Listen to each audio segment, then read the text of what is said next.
Yeah, bro, I'm actually so bored. I'm trying to find some books to read. Can you suggest me some? Why don't you try Minoshika Roska's novel, State of War? Have you heard of it? State of War, huh? Sure, let me look it up. By Minoshika Roska. Oh, here it is.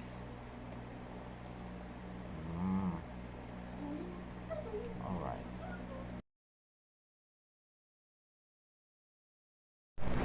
Hello everyone! Before everything else, let me start with a question. What happens to a nation when its people are forced to forget and forced to fear? And that is the heart of Ninochka Roska's novel, State of War. A story that feels like history, like myth, like a warning all at once. The novel brings us to the island of Kawil, where a grand festival is happening. It's colorful, loud, and full of life. But behind the fireworks and music, something feels wrong. Because this is also a place haunted by violence, secrets, and control. Here we follow Adrian, Anna, and Eliza, three ordinary people who arrived at the festival not knowing that the celebration will stir up the ghosts of their past and the truth they've been trying to outrun. And this is where Roska's writing becomes magical. She blends the mythical and the political so seamlessly that the Philippines also becomes a character itself. Beautiful, wounded, and fighting for breath. Let me share you some striking lines from the novel. Lines that will stop you, make you pause, and make you think. Memory is a country from which no one can escape. This line hits hard. Reminds us that no matter how much we try to bury the past, it finds us. It lives in our stories, our families, and our nation. History is the story of how we have lived through the cruelties we allow.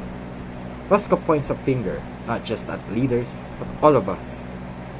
At how silence can be dangerous, how fear can keep a whole nation captive. There are wars that never end because they are fought inside us. Here, war becomes more than guns and soldiers. It becomes trauma, guilt, and memory. Freedom is a fragile thing. Once broken, it cuts deep. Short, painful, and true. Now, why is State of War so gripping? Because it doesn't just tell a story, it exposes one. As the festival unravels, so do the characters' histories. Stories of families torn apart, youth corrupted by power, women silenced by culture and politics, in a country living under dictatorship, pretending everything is fine. The novel mirrors the Philippines during the martial law era. Lively on the surface, but trembling underneath.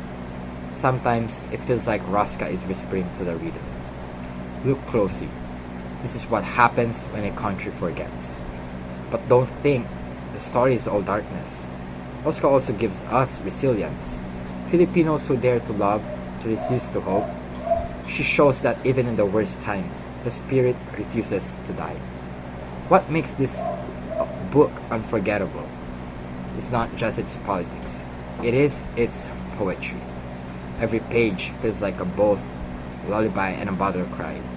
Roska writes with fire and you can feel it. Now, to end this review, let me say this. State of War is not just a novel to read. It's a mirror, a reminder, a challenge. It asks us, will we remember? Will we speak? Will we fight for a different future?